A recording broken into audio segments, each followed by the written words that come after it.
কি গো বউ, কোথায় গেলে? জলদি করে দুটো খাবার নিয়ে এসো তো। সেই সকালবেলা তো না খেয়ে জমিতে কাজ করতে চলে গেছি। এখন যে খিদে জ্বালায় পেটের ভেতরে ছুঁচো দৌড়াচ্ছে। উফ, এখন যে একদমই ভালো ঠেকছে না গো, জলদি করে এসো তো।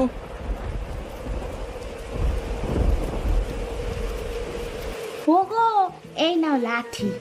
এই লাঠি দিয়ে তোমার পেটের ছুঁচোটাকে মেরে ফেলো তো দেখি। নইলে যে ছুঁচোটা তোমার পেটে থাকলে আরো ক্ষতি করবে, তাই না গো? হায় রে পোড়া কপাল, এ আমি কি বউ বিয়ে করেছি গো!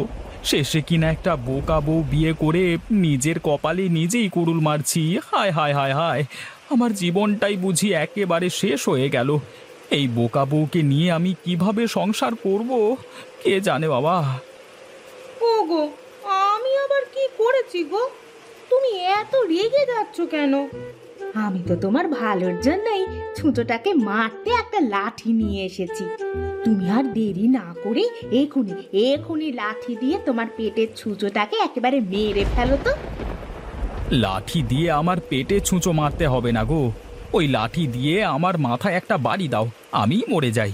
হায় রে, পেটের খিদের জন্য আমি কথার কথা বলেছি, পেটের ভেতরে ছুঁচো দৌড়াচ্ছে, আর তুমি কিনা সেই ছুঁচো মারতে লাঠি নিয়ে এসেছো তো। ছাতা, আমি আর বাড়িতেই থাকবো না, আমি এই গেলাম ধু। ওগো, তুমি এই বৃষ্টিতে ভিজে কোথায় যাচ্ছ? অন্তত ছাতাটা তো নিয়ে যাও।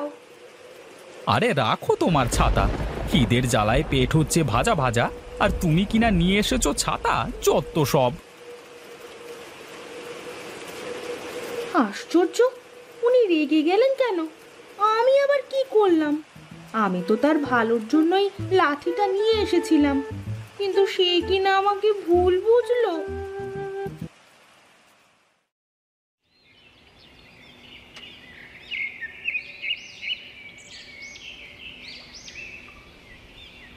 আরে রতন দাদা, তুমি না একটু আগেই বাড়িতে খাবার খাবার জন্য গেলে, আবার এখনই চলে আসলে যে?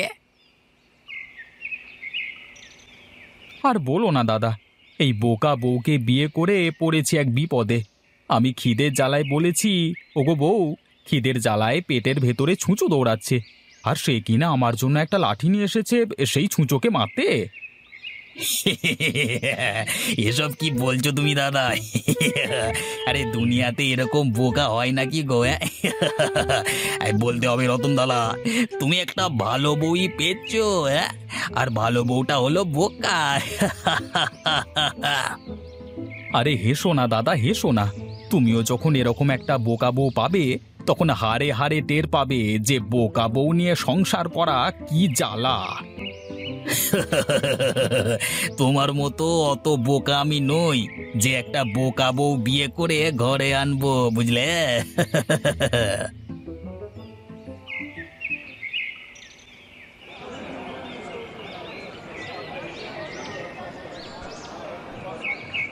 আগে দাদা, আমাকে বড় দেখে একটা রুই মাছ দাও তো। আহা, অনেকদিন পর রুই মাছ খাওয়ার জন্য মনটা ছুটে গেছে। হাহা, আজ পেট ভরে রুই মাছ দিয়ে ভাত খাবো। আগে দাদা, ঠিক আছে, এক্ষুনি আপনাকে বড় মাছটা দিচ্ছি। তবে বড়টা হলো 10 টাকা আর ছোটটা হলো 2 টাকা দাম। এখন বলুন তো আপনাকে কোন রুই মাছটা দেবো দাদা? আরে বড় রুই মাছটাই দাও, ছোট রুই মাছের স্বাদ কেমন একটা ভালো লাগে না। আচ্ছা দাদা, ঠিক আছে, আপনাকে এখনই বড় রুই মাছ দিচ্ছি।